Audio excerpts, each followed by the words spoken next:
radio is broadcast on LSL Podcast Channel. Thank you for listening. Please subscribe to the channel. Well, we claimed that we were going to build the wall, but has that all changed? Has that changed? Well, it turns out. Big night last night. Big night. Big dinner. The president met with Nancy Pelosi, minority leader, Senator Chuck Schumer, and they now have a deal on DACA, or so they announced. Well, the old build the wall was one of the most, I think it was one of the most powerful, most incredible lines in any campaign rally. And I think 538 did the examination of the Trump voters, and immigration was the number one issue for Trump voters. Number one issue. Now, President Trump came out today, after this news broke that last night about 10 o'clock. The news breaks at 10 o'clock that after dinner, I think we should stop all dinners at the White House after these deals. After dinner, Nancy and Chuck came out and said, we have a deal on amnesty for the DACA kids. We're going to give them some border security, but no wall. And then the Trump people, Sarah Sanders Huckabee Sanders, she comes out and says, well, no, nothing's decided. Don't jump to conclusions on the wall. Essentially, that's what she said. You see what happens when you get ahead of over your skis on an issue like this? When you campaigned on a clear and unequivocal statement, which is you are for the forgotten man and woman. You are for the working class, America first, American workers first. It wasn't amnesty for ultimately 2 million people first. I don't think that's what won Donald Trump, Michigan, Ohio, Pennsylvania, Wisconsin. Don't think so. Maybe I'm wrong. Don't think so.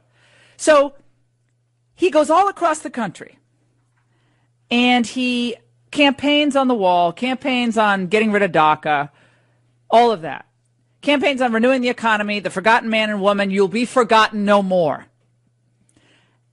And then we come in from dinner last night, and we hear about this deal with Nancy Pelosi and Chuck Schumer. Now, look, I'm not against doing deals that are really smart deals. I'm not against that. Well, in fact, you praised him for the debt and the Harvey and Irma relief. Right. Well, that was smart. That was really smart. But what's not smart, in my estimation, is to actually have a, quote, deal or the framework of a deal that betrays your core promise of the campaign. Because if the wall is not part of this, it will never be built, as he promised. Maybe you'll have a little structure here or there. You have some double fencing. But the wall won't be built unless you have the leverage of the amnesty. There was a lot of tweeting going on. We're going to get into that, including your tweet. When you heard this, oh, no. I watched Raymond, these tweets drop in. Raymond was watching. We were on the phone, and Raymond's saying, "Did you hear that? Did you see what happened?" I said, "What?" I ran back to the TV, and then I saw Axelrod and Cat in the Hat. Cat in the Hat was praising Donald Trump. That's David Gergen. Cat in the Hat, who basically was saying Trump is a racist 2 weeks ago. And Joe Scarborough, who for the last, year says Trump is mentally unstable or has dementia. That's what they've been saying on MSNBC. Joe Scarborough is essentially praising him. And now he suddenly understands Trump. Yeah, you're the bad guy. We're going to get into all that. But see, Donald Trump needs to hear from you, the Laura Ingraham listeners, who are the base of his support. Because we're hearing that the base doesn't care about amnesty for the base is fine with something like the only reason you supported Trump is that it's a cult of personality. It's a cult of personality. It's the only reason you supported him. 855-40 the number here. Does this deal irk you and infuriate you and perhaps turn you away from this administration if indeed it ends up that this deal is a pig in a poke? In other words, no Raise Act. The only way to do an amnesty that doesn't beget another amnesty, which they always do. And one amnesty means the parents are staying, the cousins are here, okay, the only way to avoid this is if a, quote, deal with people you can't trust, like Pelosi and Schumer, includes E-Verify with severe penalties for businesses that hire illegal immigrants, the Raise Act, which limits the legal immigration of these unskilled workers coming into the United States, okay, the Raise Act, and number 3, that it includes funding for the wall. Those 3 things have to be in place. Wall funding and also the funding for the additional border agents. Wall funding, the E-Verify, and the Raise Act. And by the way, interior enforcement has to be, that just has to be done all across the board. If you ever do an amnesty, that all has to be part. You're never going to have more leverage than you have right now. Never. So you'll never have more leverage than you have right now. Never. You're just never going to have it. Okay, what was your first thought? You watched this thing happening, and then we saw the tweets, which you don't know. The president is back and forth on these tweets. Yeah, you can't really follow kind of what's going on. Initially, he said the wall, which is already under construction in the form of new renovation of old or existing fences. Right, that was this morning. He started tweeting all of this. Did we, okay, let me just get this straight. At these rallies during the 2015-2016, I don't remember hearing, repair the fence, repair the fence, repair the fence, and make Mexico pay for the fence. Who the heck said repair the fence? He's going to get creamed on this. And if this goes down the way I fear it will go down, mark my words, this will be an electoral nightmare for Republicans. You think all these DACA, quote, kids, as Donald Trump called them today, their average age 23, the kids, you think they're all going to be like conservative populists because you cut a deal late at night with Nancy Pelosi and Chuck Schumer? I mean, on what planet are you living on? Sarah Sanders came out and said there was no deal on the wall, that was off the table. But then Trump came out and said we're coming to terms on a deal for DACA. No deal was made. No deal was made last night on DACA. Massive border security would have to be agreed to in exchange for consent, would be subject to vote. But then in the next tweet he says, are we going to get rid of these beautiful kids? Beautiful, beautiful. I thought the wall was beautiful. Now all the DACA beautiful people, young people. Yeah, apparently they're again. It's like they're better than the American kids who want to get into the military, who want to start businesses, who want to go to college and get in-state tuition. Again, remember, the Democrats and the never-Trumpers are the ones who usually say the DACA kids are the creme de la creme. Mickey Kaus's piece in the Washington Post the day before yesterday made the clear point that the hooey being sold about the Dreamers is just that. Their average wage is $15.34. That's the average wage. Who do you think that competes with? Right smack dab in the middle of working class America. And so again, Donald Trump won the election because he won the Electoral College. He lost the popular vote by 3 million. If you think this is the way to win in 2020 in some blowout landslide, then, man, you haven't been paying attention to demographic voting patterns. California has all these squishy Republicans who are for amnesty. They're all failing in California, as California has a super Democrat majority. 855-40-LAURA. We're going to take a break. We'll get to all your calls on this. Be patient. A lot to get to. And Donald Trump believes that you, the voters who supported him, do not care. Do not care. Okay? They do not care about this issue. Don't care. Do you not care? Doesn't matter to you? Was it repair the fence that you voted for? Don't go away.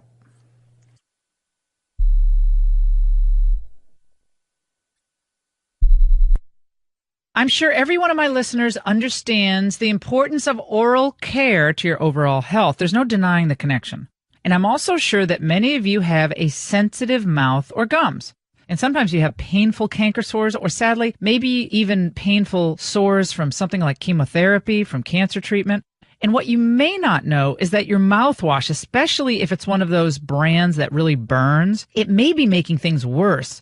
So you should try non-irritating, alcohol-free Closys Oral Rinse. That's Closys. Closys is like first aid for your mouth. It's as gentle as water, but it helps relieve common but uncomfortable, even painful issues in your mouth. And unlike other mouthwashes, Closys is also pH balanced, which eliminates the burn and the irritation. Try Closys Oral Rinse for sensitive mouth, gums, and canker sores for pain-free oral care. That's Closys, Closys. Learn more about the gentle, effective oral rinse at Closys.com or get Closys today at Walgreens, CVS Health, and Walmart. It's going to be funded a little bit later. We're repairing. What wall is he repairing? They're repairing fencing and some trenching and some other things. They're doing ongoing repairs.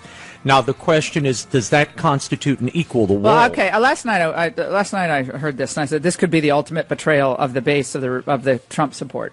Ultimate betrayal. Okay. And I said, let's just hope that this is being misrepresented by Pelosi and Schumer. Let's hope that that's the case. And I said, this is the art of the steal. This is the art of the steal by the Democrats. And then Willie Geist this morning on Morning Joe and Joe were all over me. Let's listen. Some immigration hardliners who've stuck with the president were outraged by the deal. Commentator Laura Ingraham, who's been floated for White House jobs in the past, tweeted, "The art of the steal. Let's hope that Pelosi and Schumer misrepresented the DACA deal." So, Joe, as you said, some of the people who supported Donald Trump very strongly not pleased last night that he abandoned one of the pledges he made on the campaign trail, but the White House says we didn't abandon it. We want the wall, just not as part of this deal. And that brings us to the lie of the day. They're hanging this entire deal on a Politico poll that misrepresents what you, the Trump voters, actually think. As far as I know, there are not that many people, and not me, who says you should round up and deport 800,000 people. I've never said that, so I don't know what Joe Scarborough's talking about. And I don't hear a lot of you saying that. But what we are saying is that enforcement and the wall and E-Verify and the RAISE Act all have to be first. But because that helps the working person, that helps the American citizen.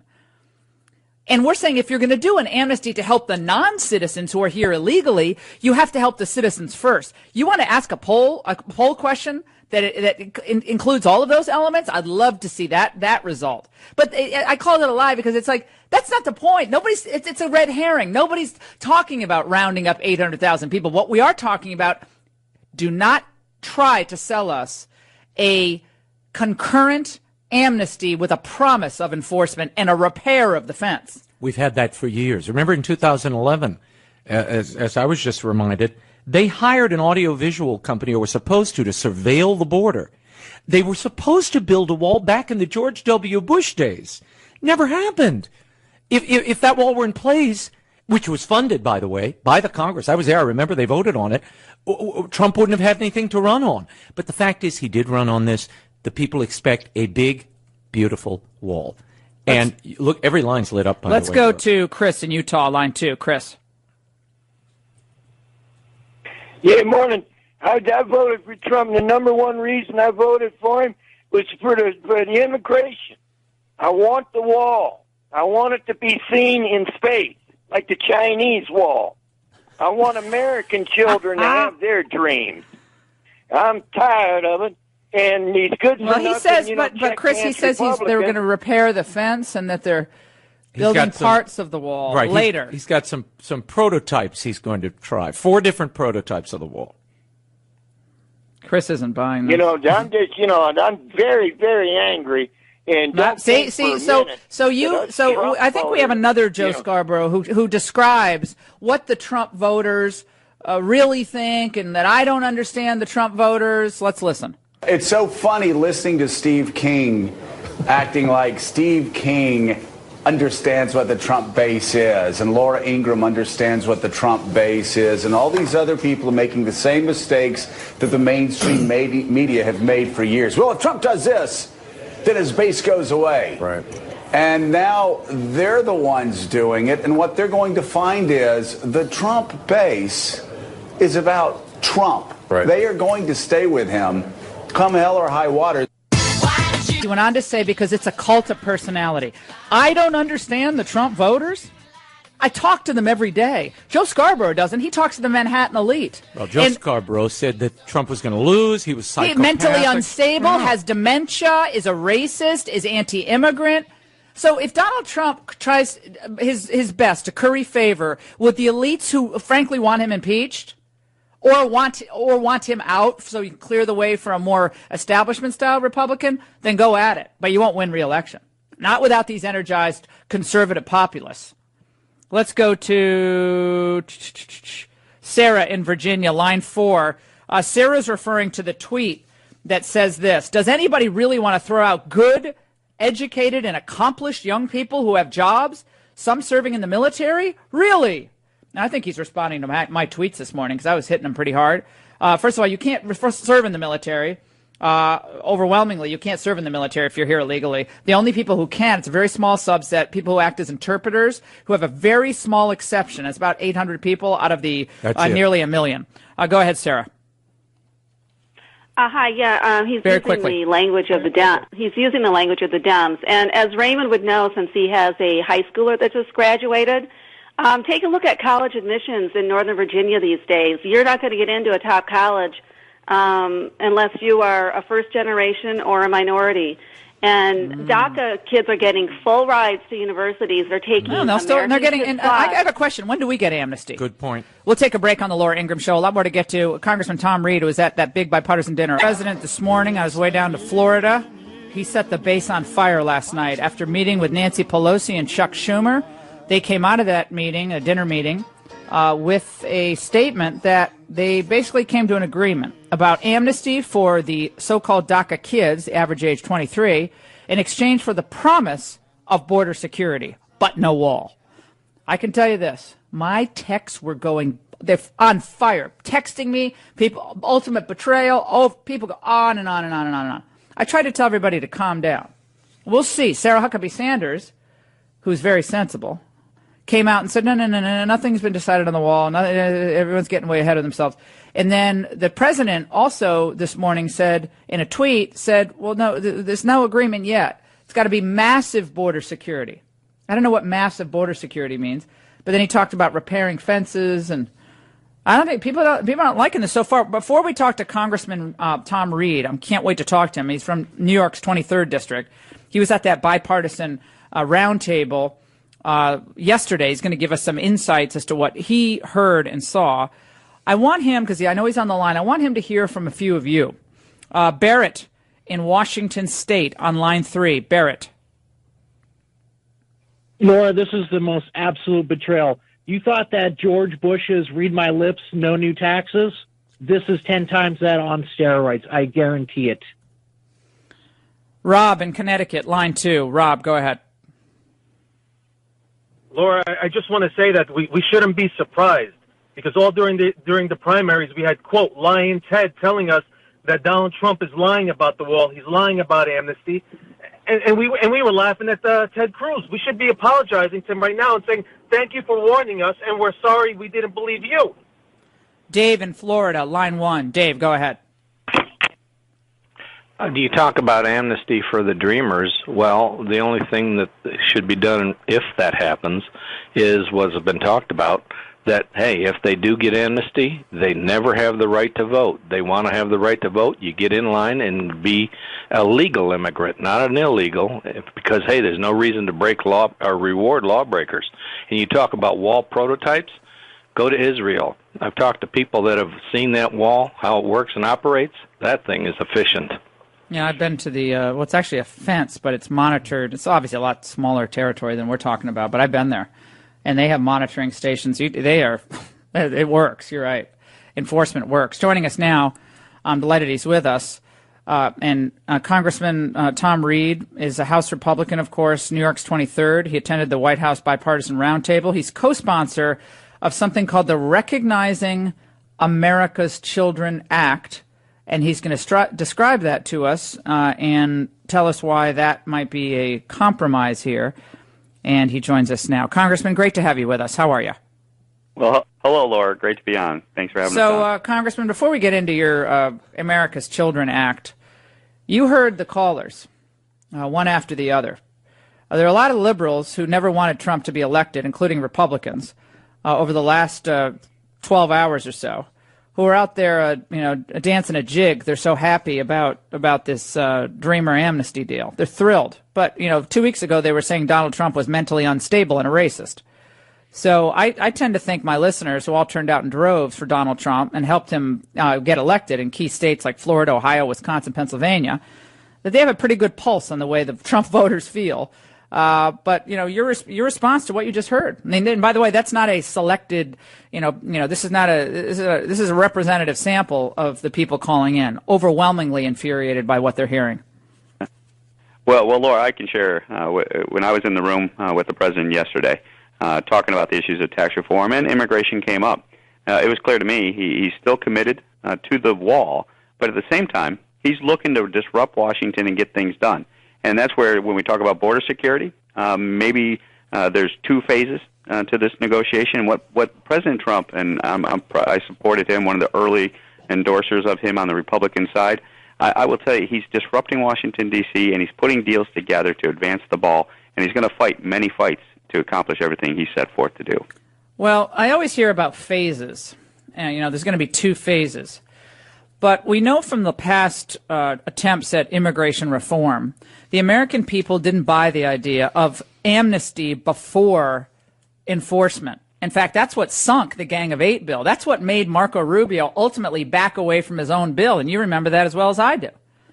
So this right now, at least what we're understanding is this is a promise of enforcement for immediate amnesty of illegal immigrants, and the number they say is 800,000. But, Congressman, do you think there's going to be a big push to deport their parents? That's about 2.2 million people. No, let's be clear. We're talking about massive security at the border, is what the president made clear to us, and he's still committed to the wall. And so do you deal with the Dreamer children, which is obviously a very politically sensitive issue, and I don't know a human being that's not sensitive to these kids that are now young adults, but they're young men and women had no responsibility in coming here because their parents dragged them here. And so what you deal with, you move the ball by inches. And so I think there's a deal to be struck here. And then when we get to the wall question and those Dreamers are taken care of, the biggest political leverage that they have on the table on the other side has now been removed from the equation. I think what we're seeing is a deal maker in action. And I support the president's efforts to do that because it's what does massive Washington security mean? Give us the list of things that massive. I want specificity because Congress has weasel and wiggle room. That is the reason you guys have 15% in the polls right now. No one believes you. Border security means exactly what? Does it mean E-Verify? Does it mean the RAISE Act is also going to be part of limiting immigration, flooding the country with low-skilled workers? Are we actually talking about a down payment on the wall ever, or just a promise, a fanciful promise of a year or two from now, we're going to have some prototypes up for everyone to photograph and say, oh, isn't this wonderful? Yeah. No, what I understand massive border security to mean is physical structures where necessary to make those investments there. Using the technology to penetrate the earth, to get to the tunnels, the opportunities for folks to bypass structures and walls, and having the technology to allow the border to function to make sure that background checks and things are occurring so that anyone coming through are caught at the border who want to do us harm. The president campaigned, I don't know, maybe 150 campaign stops in 7 months about the wall. Build the wall, Mexico's going to pay for it. He did not once, in my memory, say repair the fence and cut a deal with Nancy and Chuck to give 800,000 people amnesty. That chant didn't come back from the crowd, Congressman. It might be popular in parts of New York, although I go up to upstate New York a lot. I can tell you where it's really popular to enforce immigration laws up in Rochester, up in Buffalo, where they've been destroyed from globalization. They're really hot on focusing on American workers first. So, again, I understand the compassion card. Yeah, well, I understand the compassion card that Republicans want to play, but Donald Trump won on the forgotten American man and woman. He did not win on cutting the deal with Nancy and Chuck. He didn't win on that. And you tell me how he won on that in Ohio, and I'll call this a win for you. And I will agree. I don't think the legislative agenda is going to be accomplished by negotiating with Chuck and Nancy. They are too far beholden to the extreme left. And what I'm looking for are the pragmatic folks that are willing to make and engage in the hand-to-hand combat of advancing the ball, get 80% of the loaf, declare it a victory, not a defeat, and then come back and keep fighting for what we believe in. And that's what I think the president represents, and that's the leadership I saw firsthand yesterday with him, and I applaud the effort, and he's moving the ball forward for the American people. Well, I actually supported what he did with Pelosi and Schumer on the debt ceiling. I think that's an example of pragmatic bipartisan cooperation during these huge natural disasters.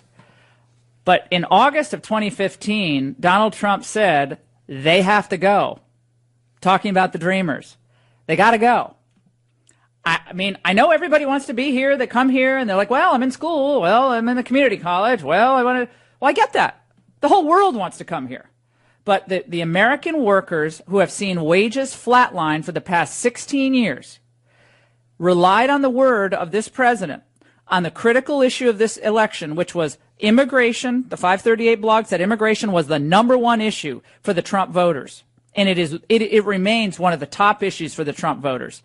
It doesn't remain actually one of the top issues for the Democrats. One of the top issues for the Democrats is like single payer and that kind of stuff. But it is among the top issues, one or two for the Trump voters. Do you think, Congressman, that by giving amnesty to 800,000, again, average age is 23, median age is 23 years old, that they're all going to, a good percentage of them are now going to become like conservative populists because Donald Trump cut a deal with Nancy and Chuck? I think it's going to be electoral disaster. What we're going to do is move the ball forward on border security to protect our citizens and have that functioning border. But then also, and he's not giving up. He's going to honor his word to get that wall built. I'm very confident in that. And what he's doing is putting a deal together that when there's no more leverage on the other side to prevent that from occurring, because that's what we're chipping away at. He will advance the ball on border security, and he will advance the ball on his word to build that wall. And I think that's advance the ball mean? What leverage do you have with Congressman? Once you give amnesty, what leverage do you have with the Democrats or the Never Trump Republicans or the Open Border Republicans or the Gang of Eight Republicans? What leverage do you have? Well, Laura, I also remember he's going to build the wall with Mexico paying for it. Everyone kind of laughs at that and doesn't believe that's the case.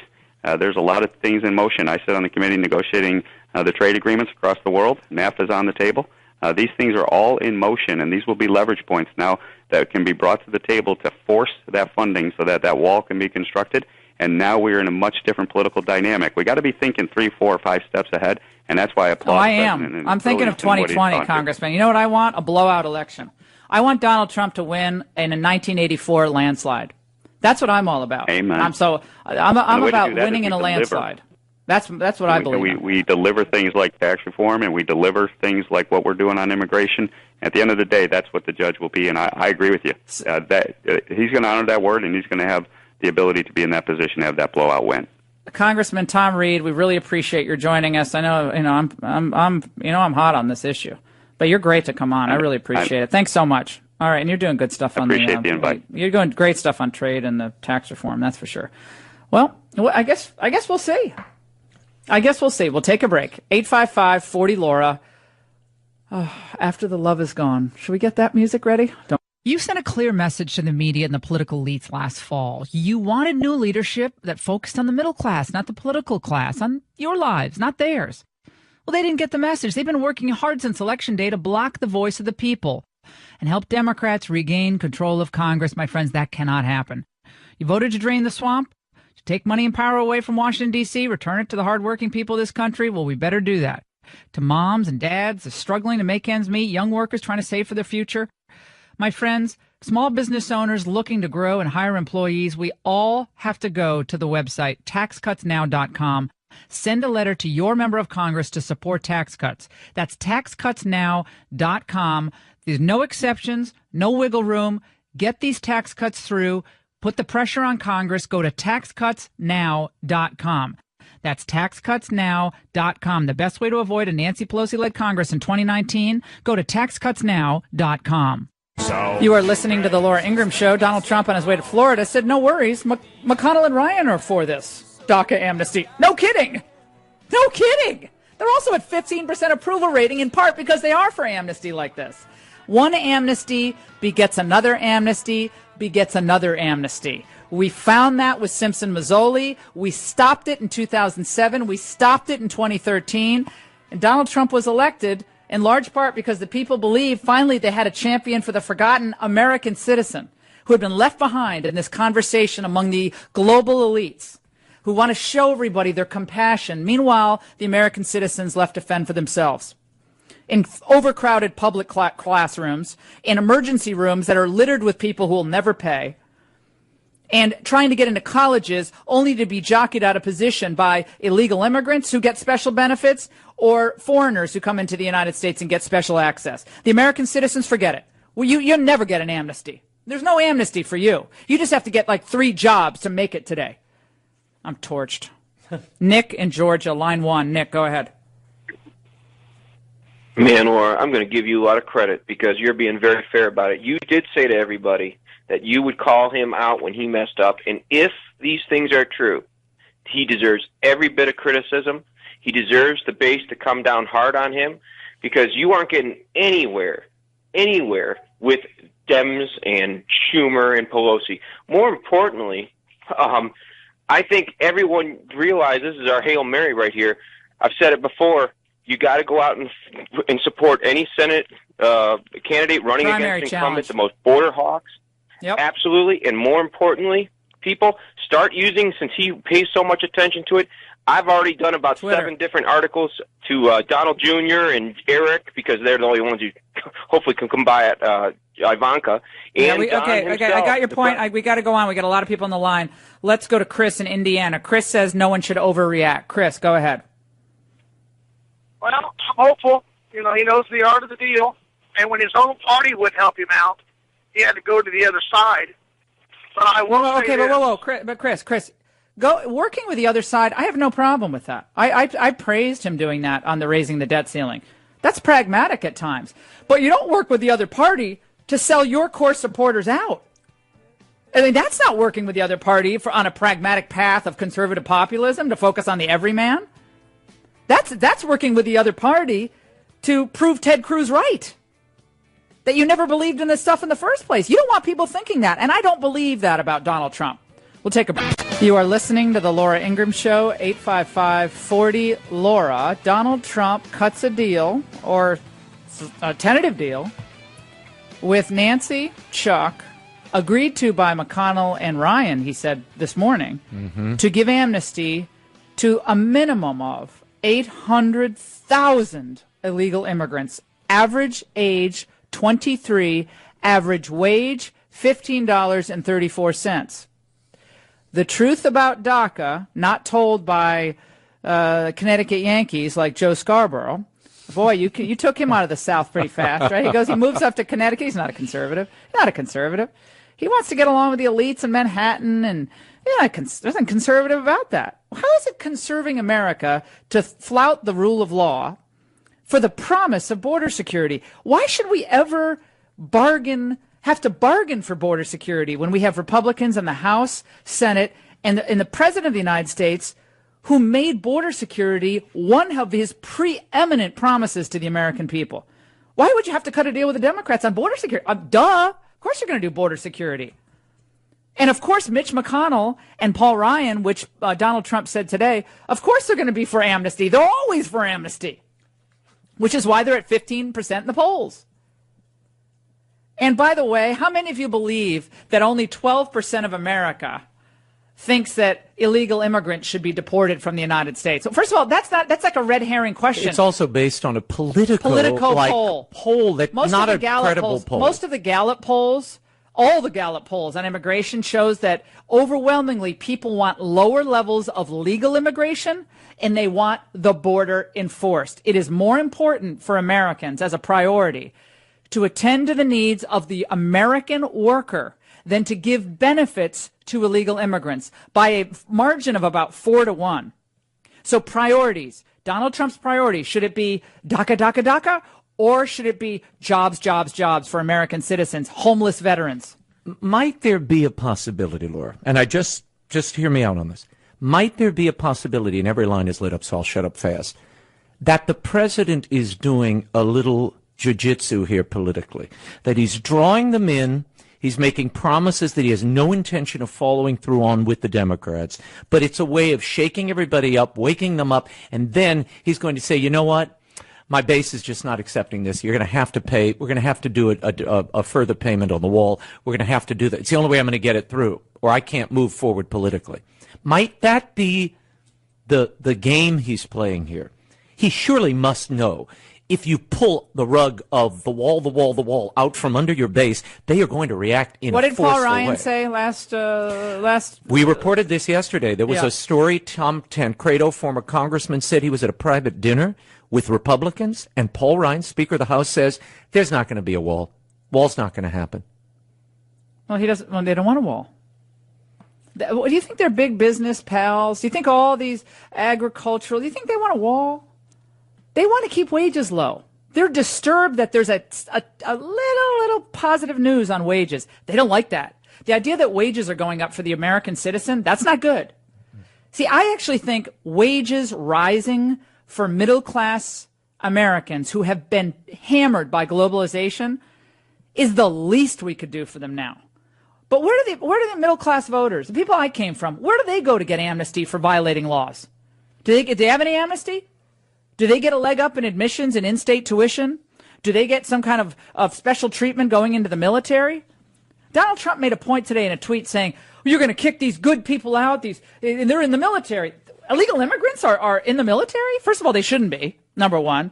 Number two, it's a very small subset of people who are interpreters. Right. It's mostly for people with certain skills that are unique to them. And it's a very small subset of 0.01%. And it's a very small subset of DACA people. Right. There are some people who are not American citizens, but because they speak Farsi or some type of dialect in Somali language that we need at a particular time. Go to your phone calls. Every line is lit up. Every line is lit up. People are pissed. Oh, sorry, they're mad. Oh. Shouldn't say that. Angry. Well, it's not good.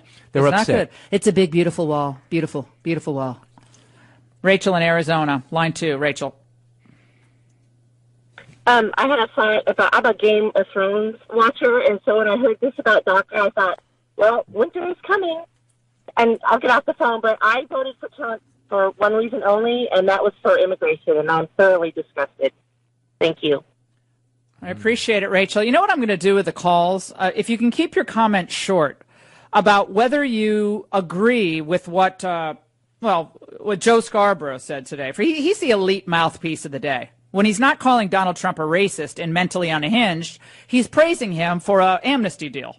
But what he said is that you all supported Trump because of Trump the man. It's like a cult of personality. In other words, he's insulting the Trump voters today, saying they're never going to abandon Trump. If Trump abandons a wall, they don't care. You'll support Trump, wall, no wall, amnesty, no amnesty. Basically, they're reality TV junkies who just like Yeah, them. you guys, it's a cult of personality. Is that true? 855-40-LAURA. Let's go to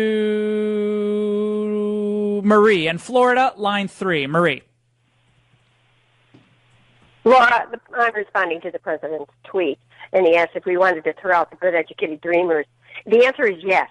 The hardworking Americans want them gone. And if these illegals are so great and accomplished, send them back to Mexico where they can make Mexico great again. Susie in Arizona, line 4. Arizona is on the front line of illegal immigration. Susie. Absolutely. I hear about the, quote, dreamers getting amnesty. What's going to happen to the parents that have brought them over the border illegally and are still living here illegally? Well, you notice Congressman Tom Reed, who's not a conservative, he's a kind of middle-of-the-road Republican. Tom Reed, when I asked him the question, what about the parents? You see how he quickly switched the topic? Amnesty begets border surge. There will be a border surge. A lot of people don't know this, but over the last 6 months, since April, approximately 6 months, there has been a 100% increase in border crossings. Why? They know amnesty's a-coming, and they're coming. But that's all right. Chuck and Nancy promised border security. Oh, please. Let's go to Julian in Florida, line 5. The Irma photos and videos coming out of still Florida and the U.S. Virgin Islands are heartbreaking. And I don't know why we didn't get those people more help faster in the U.S. Virgin Islands. Julian, go ahead. Yeah, the problem here is not Trump. Trump big mistake was in trying to do Paul Ron's job. He needs to get back to doing his own job and either needs to get rid of Paul Ron or change the so-called Republican Congress that we have. Okay, I'm not following the point, but we got to move on to the next caller. Let's go to Sue in Michigan, line 5. Sue. Hi, Laura. I agree with everything you guys are saying, and I just don't understand, as a law-abiding citizen in the United States of America, how someone thinks they should be able to come into our country illegally and benefit from it and get special treatment in the process. Because, as Donald Trump tweeted, does anybody really want to throw out good, educated, and accomplished young people who have jobs, some serving in the military? Really? I mean, if you gave me this and you covered up Donald Trump's Twitter handle, I would think this was Lindsey Graham or Jeff Flake. But Lindsey Graham or Jeff Flake couldn't win the presidency on this platform of Help the Dreamers. And in 2015, the president said, we got to throw the Dreamers out. They're gone. So did Barack Obama, by the way. He said they're going to have to go home. The people who crossed in the 2013-2014 surge, he said they have to go home. And our engineer just told us from the 90s to up to 2010, they were allowing illegal people coming in to join the military. And after they served for a few years, they had the opportunity to apply for a green card and citizenship. I don't like that. We have American people who should be in the military. We don't need illegal immigrants in the military. That's ridiculous. Citizenship isn't paid and bought and paid for by, signing up and getting a skill. No. This is the American military. This is not the military of mercenary illegal immigrants. Citizens of the world, Laura. Oh, yeah, we're all global citizens. Oh, no, I'm done with this. Honestly, Chris, oh, no, we just lost Chris. Patricia in California. Patricia, go ahead. 855-40 Laura. I want you to chime in on this claim that you'll all support Trump no matter what because it's a cult of personality, said Joe Scarborough, who's been so good at reading the Trump voters, by the way, from Connecticut. Patricia, go ahead. Hello, Laura. So I voted for Trump, but I have to tell you, if he gives amnesty for DACA and does not build a wall, I'm already furious, number one. And I've been furious for a long time. I do not trust him. I think maybe potentially everything he said was just a lie to get, the Republican base to vote for him for the primary. And I think I do not trust him. But to get to my point, if he does that, the base is going to turn on him and he will be a one-term president. So I think he needs to be threatened with a primary right now. He needs to realize, because I think his problem. Maybe Bannon should say he's going to run against him. Yeah, maybe Bannon should say he's going to primary Trump. You know what, Laura? I think you should run against him. I'm serious. You know what? Why not? Because, maybe Ted Cruz could do it. Maybe Rand Paul could do it. I'd go for them. No, but neither of them can do it. Because God bless honestly, them. No. You should do it because think about it. But I think the Republican base likes you. You actually believe in what Trump supposedly ran on, but unlike him, I trust you to actually do it. And I think people would believe you if you would actually do this. You would not be giving amnesty to DACA. You would be building a wall. You would be championing all this stuff. Trump, I just don't trust him at this point. I'm not sure, but I appreciate it. Let's go to Peter in Arizona, line 2. Peter. Who is... Sorry, Peter. Start over. I couldn't hear. Start over. I couldn't hear the beginning, honey. Yeah, that's fine. So I just wanted to say I'm outraged. I've been a Trump supporter from the very beginning, since the primaries, and he is isolating himself from his base, and we're not going to take it. Steve King today has talked about the end of the Trump base. If this really is the way we're going to proceed, if this is the way it's going to just go for the next 3 years, I don't see that coalition holding. He's saying Steve King is saying the base will leave him. They can't support him anymore. I'm talking about my constituents in Iowa that will say you need to be behind Trump. I am. I support his entire agenda. I support the agenda Trump had when he went into office. And I support almost every piece of the agenda, except the amnesty piece being dangled, and that's so destructive to a first world country. If you do not have a rule of law or respect for your law, The people writing the immigration laws are the people breaking them. We had a protest here. Dreamers coming up demanding we give them amnesty. Demanding. What right do lawbreakers have to make demands on the citizens of the United States? If anything, they should be pleading for it and not demanding. Right. I'm sick of the demands. You know what? Where do the American citizens go to get amnesty from politicians who campaign one way and govern the other? 855-40-LAURA. We want to hear from you. We're going to put together all these calls, and we're going to do a great piece on Life Zet, and we're going to send it over to the White House. So your voice will be heard. Don't go away. Business travel is a game of wins and losses. An open seat next to you on your flight, you win. A reclining seat in front of you, that's a loss.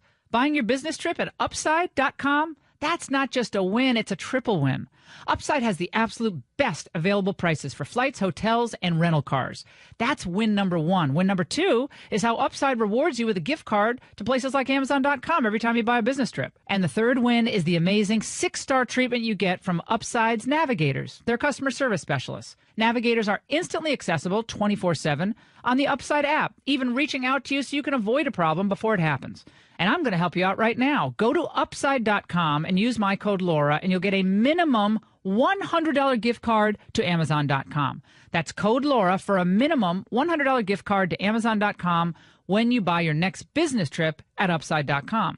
Upside.com, because you deserve a better business trip. Minimum purchase required. See site for complete details. If you've listened to my show for any period of time, you know how much I love Food for the Poor. They do what they say. Their financial integrity is unequaled, and I've seen their work personally. I'm so excited to work with them again this year. In Haiti, 1 out of 14 children will never see the age of 5 without our help. Together, we're going to save the lives of 4,200 children. $50 provides food for a year and clean water for life for a suffering child. Call 844-868-4673 or go to LauraIngraham.com. That's 844-868-4673 or go to LauraIngraham.com. And fences. Oh, you cut out the fences part. We're repairing fencing. What fencing? Well, we have some donkeys and mules that people of the Border Patrol are going to ride on. So they're going to be patrolling on mules now. No. This is... Look, the people are willing to give the president, I think, a lot of leeway. Okay? But this was this was a read my lips moment. It really was. No, you can't get more specific than that. Go ahead. We should go to the caller. Okay, this is also... Okay, I'm going to play one more soundbite, then I'm just going to go to you. You guys are going to run the rest of the show. Rand Paul's going to stop by for a few moments, talk to him, but then the rest of this is all... Yours is you. And your comments are going to be put together in one big, beautiful sound file. And it's going to be such a great sound file, they're going to name it the Ingraham sound file. And it's going to be sent over to the White House, and I'm going to ensure that someone really important listens to it, okay? So just know that. You have to admit, I really believe this, right? Other people are kind of pussyfooting around this today who supported Trump. But I told you that if he didn't do what he campaigned on, I was going to hold him accountable, and that's what I'm doing. I have to be me. I can't pussyfoot around this. I have to tell you what I feel. So this is what Joe Scarborough, again, who's been calling Trump and all of his panelists on his show mentally deficient, could have amnesia or some type of dementia, I should say, and that he's a racist and a misogynist, all the things they said, and that he was going to lose, okay? And Joe said he was leaving the Republican Party in July. He said all those things. But now he said this. When people in Donald Trump's quote base are talking about how horrible this is for him, I want to underline this fact. Look at the bottom of your screens, my friends. Only 12% of voters support Breitbart's position. Only 12% of voters support Sean Hannity's position. Only 12% of voters support Laura Ingraham's position. And he continued. So yeah, I'm fine with the base being pissed off this morning because they can sit and the 12% of them can get in a phone booth somewhere and hug in Washington, D.C. So that's it. 12% of America supports putting American workers before illegal immigrants? I don't think so. The same Politico Gallup poll showed Trump losing on Election Day and Hillary winning, and that's why Hillary didn't have a concession speech ready. She only had the victory speech ready. And it would be very hard for that base to get in a booth in D.C. and hug because they're all across the country. I think only 16 people in D.C., and I was one of them, voted for Trump. So I think I'm not sure quite what he's talking about there. Let's go to Susan, Indiana, very quickly. Got about 15. Susan. Hi, Laura. I didn't vote for a personality. I voted for policies and a platform. And if he's going to depart from those policies and those promises, I'm done with the Pence Trump ticket. Thank you. Did Joe Scarborough hear that? Is the president listening? I feel like Rick Santelli. Are you listening, Mr. President? Remember in 2009 we started the Tea Party? Rand Paul's going to stop by. I'm interested to hear what he has to say about this. He's concerned about military. End of summer got you down. I know the feeling. Starting to get darker earlier. I hate that. I like it when it's light. I like summertime, warmer weather, a little nip getting in the air in some parts of the United States. But, you don't have to get down because you can perk your hair back up with Ovation Cell Therapy and some very cool end of summer savings for a very hot product. What am I talking about? I'm talking about Cell Therapy by Ovation. It's what I use. It's the third bottle that I have in my shower, and it's what you need to get. You'll see what I mean when you use it once. Your hair feels different than it feels like when you use a conditioner, your hair feels good. But when you use Cell Therapy by Ovation, your hair feels amazing. And it's so manageable. You don't have the flyaways. And men, you need healthy hair too. You want your hair to feel good, look good. And so it's not a girly product. It's just a good product. It really works. Ovation's an amazing company. And so many of you have already been turned down to the Ovation hair care products because I use them. And I do. I'm not going to say whether I use the color protection formula or not, but I do. 15% off everything at ovationhair.com. Just select Laura Ingraham in the survey at checkout. That's ovationhair.com. Remember, select Laura Ingraham in the survey at checkout. It's 15% off everything, and it'll end soon. So do it now. End of summer savings at ovationhair.com. Imagine if he called out to the crowd, we're going to build samples of the wall. Samples of the wall, and we're going to make the American taxpayers pay for it. Imagine if he called out, like, we're going to repair the fencing. You keep cutting out that fencing part, James. He's talked about fencing today. The fencing. We're going to repair fences. We're going to tweets. Yeah, okay. Well, I guess we've had, of all the callers today, we've had every single caller except one who frankly, I didn't understand. I think he was in the Jim Beam early. He's in something.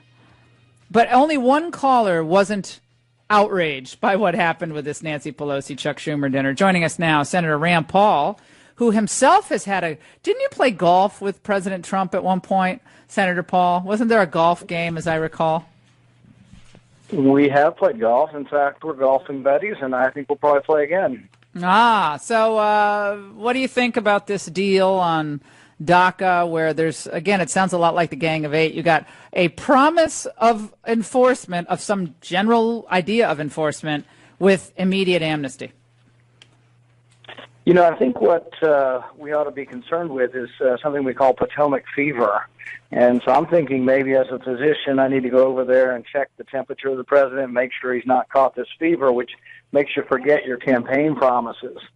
So, I think there is some room for give on the DACA thing, but the way I would look at it is this way. If you want to internally immigrate people who are here illegally, they should count against the totals of people who come in each year. So if we immigrate 1 million people in each year, and you want to internally immigrate people who are already here, they should be subtracted from the million total, not added to it. And the other problem is if you do normalize them, you also are going to eventually normalize their parents, their cousins, their friends. It becomes a huge number, much bigger than the DACA number actually is. 2 million with the parents. And what we found out, and I think you said this a few years ago, Congressman Paul, that amnesty begets amnesty, begets a border surge. We've already seen a 100% increase of people crossing the border since April, because I think in the beginning people thought, they're cracking down on this border enforcement. But now there's a sense that if you make it here, no one's going to deport you because of this deal that they want to. Well, this is why conservatives, even conservatives like myself, who have been willing and open to discuss some sort of compromise, have said that border security has to precede any kind of forgiveness, because if you do forgiveness and don't have border security, it does then become an incentive for more people to break the law to come. So, back in 1986, Reagan did one of these amnesty plans, but he did it and promised border security, and here we are 30 years later and we didn't get the security. So I'm not really willing to accept that security comes after. I think security needs to come first. And I think any deal, if there is a deal, should be that the DACA children are counted in the numbers of immigrants that we admit every year. They shouldn't be in addition to those that we admit. Would you then say that something like this, Congressman, the RAISE Act, Senator Tom Cotton's RAISE Act, plus E-Verify, plus some real payoff on the wall, together would be, something that could we work with? I mean, those are really significant measures. I think my only concern about trading immediate recognition of these kids, young adults, trading that for security to come, is we have never really had much assurance that the security ever comes. And so I'm a big believer that one of the things you should get is something that happens immediately, and that would be that they count against the normal immigration numbers. And this is a big deal, so we wouldn't be expanding immigration. We admit about 1 million people every year under the current rules. So if you're going to admit 1 million DACA children, they would count against that 1 million total, and we wouldn't be expanding immigration. So we wouldn't be making the problem potentially worse and waiting for security somewhere down the line. The other problem is when they put the Gang of Eight bill forward a few years ago, they began loading it up with billions and billions of dollars of promised security, and in the end it looked like a Christmas tree that was just as likely to bankrupt us as anything else. And I don't know that it was smart security; it was just very expensive. Right. Well, and that's the rub. When they say massive border security, it's not really any specifics. It's always things like, well, we'll have a bunch of drones, and there's some big government contractors end up making a boatload of money, and they have drones. They have, it's never real enforcement. It's certainly not interior enforcement of people who are here after having committed crimes. And my listeners today. Go ahead. I personally think that even without a wall, with the security we have now, if you had the will to enforce the border, you could. So, for example, if you had a helicopter station every 50 miles along the Texas-Mexico border, you had zero tolerance for illegal immigration, and everybody was returned within 24 hours, and you did that consistently for 6 months, you would then have border security. And this would include walls and sections, but I think the wall along 2,000 miles is going to be extraordinarily expensive and may never be built. The Mexicans certainly aren't going to build it. But I do think you can use all forms and means of technology that we have currently, and there's actually less expensive ways to do it, but what you really need is a will to do it. But I know you've never been wild about this wall. I know that, Senator Paul. But here's the problem: the wall is a check against politicians who don't have the will. The wall is a check because it's a physical structure. You can't go back on a promise of a wall once it's built. It's built, and if it's enforced, it's enforced. But when we say, well, we're going to have this technology, and then we're going to have monitoring stations, that's different. I mean, a wall is a physical structure, but most importantly, he campaigned on that. And that has rated the number one or number two issues for Trump voters, that the wall would be built. And my listeners have said this, 96% of my people calling in today are like, this is a betrayal. This isn't done. We're done. I mean, I'm not kidding you. People are in a complete revolt on this issue. I agree with you that it was a big theme of his campaign, and I think him changing course on this is at his own peril, that his base will be very, very unhappy with this.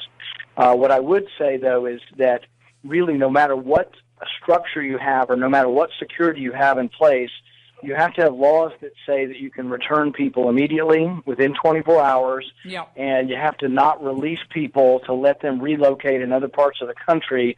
And then all that being said, I'm not against immigration. I am for adequate legal immigration. Everybody comes in officially, but I'm for zero illegal immigration, and I think we have to have the will to enforce our laws, and it has to be speedy justice, and it can't be months and months of letting people just go into the interior part of the country after they come in illegally. We're talking to Congressman Rand Paul here on the Laura Ingraham. I keep saying Congressman. I'm losing my mind. You know why? Because I've been up all night because I've been not happy about this. Senator, I didn't mean to demote you there. Let's talk about what we're also seeing in terms of U.S. military force being used in the Middle East, continuing the buildup of troops in Afghanistan. The president said, he was against building up troops in Afghanistan, but now we're increasing them. What's the number? 16,000, something like that? I can't remember, but it's not an insignificant number. This was one of the things I liked about President Trump is that, he said the Iraq War was a mistake. He said many times that in recent years that we've lost our mission in Afghanistan, the war's gone on too long, that it no longer is really about 9/11. And I agree completely with him.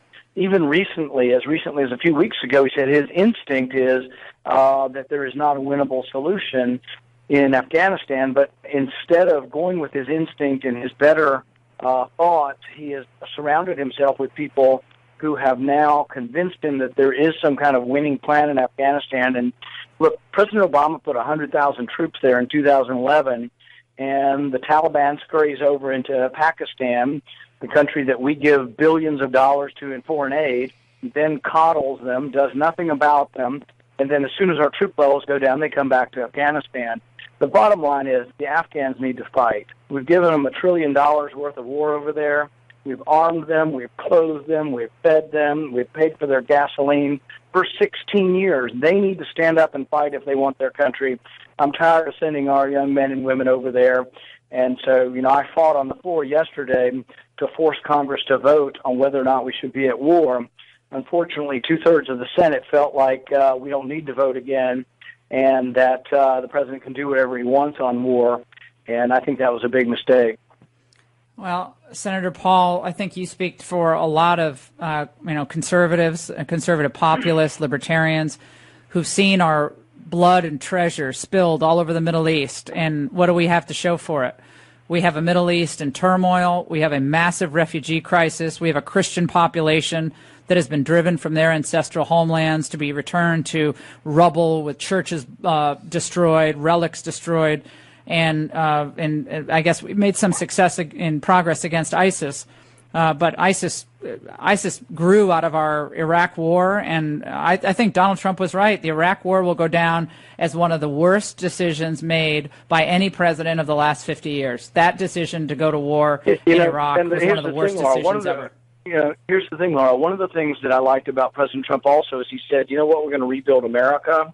We're going to take care of our problems that we have at home, and we're going to quit sending our treasure overseas to people who hate us and burn our flag. And I like that about President Trump. And so, like with Harvey, I've got family with 2 feet of water in their house in Texas. Right. And if we're going to help them, I think we should make rational decisions and say, what, why don't we not send it to Pakistan, keep that money at home and help Americans? So, I proposed an amendment to pay for the Harvey aid, the aid for the hurricane. I said, let's pay for it by taking it from Pakistan and Afghanistan and all these other far-flung places that we send our money. And you know how many senators supported me? 10. Well, that's where the party is. Their party is still the big military-industrial complex party. It's not the party of pragmatic military intervention. It's the party of, it's still the war party, as far as I can tell, the Republican Party. We really appreciate it. Interestingly, though, if you were to ask the country, if you were to ask the people in the country, should we pay for the hurricane aid by cutting off foreign welfare to countries that often are burning our flag and chanting death to America? If we were to cut off aid to these crazy jihadists that we fund everywhere around the world in order to pay for hurricane relief here, I'll bet you I get 80% of the public vote. But in Washington, I get the opposite because the swamp up here has been here forever, and they are more concerned with sending your money to a foreign country than they are in taking care of our own. Well, I would say, Senator Paul, right in line with what you're saying on that, the American people also believe foreign welfare to foreigners in the United States shouldn't be the priority. It should be helping the homeless veterans, the hurricane victims. But the same analysis to foreign intervention, I'm telling you, that's what won this election for Trump. Take care of the American citizens before you start coddling people who are here illegally. That people just want that. They don't want to waste money in foreign wars, and they don't want to waste money on foreigners here illegally. I think that's a winner platform. Doesn't mean we're not lacking in compassion, but we just can't take care of the world. It's impossible. Senator Paul, love having you on. Thank you so much. We'll take a break, get to all your calls. 855 with this DACA amnesty, Trump Schumer amnesty. Imagine if he campaigned on that. Trump Schumer amnesty. We would have gotten the call back from the crowd. Let's go to Diane in Montana, line 3. Everybody has to be fast. Go ahead, Diane. President Trump is a negotiator. Why don't we say dreamers become legal if the parents leave and go back to the home country? Otherwise, they all leave. And if you build it, they won't come. Exactly. Obviously, the old game of, what was it called? Field of Dreams. Yeah, Field of Dreams. Let's go to line 1, Paul, Florida. Go ahead. Hey, I'm mad as hell. Ann Coulter did say in her column today, who wouldn't want to impeach this guy? He's got, he can't even run his own business. I own 3 businesses. I run a ranch on the Texas-Mexico border, and so I've got an interest in this, and I'm an active Republican. And I'll tell you what, I'll actively, as of today, I will actively work for primarying this guy. I agree with Senator Paul, frankly. All right, we appreciate it. You're listening to the Laura Ingraham Show. Keep the calls coming.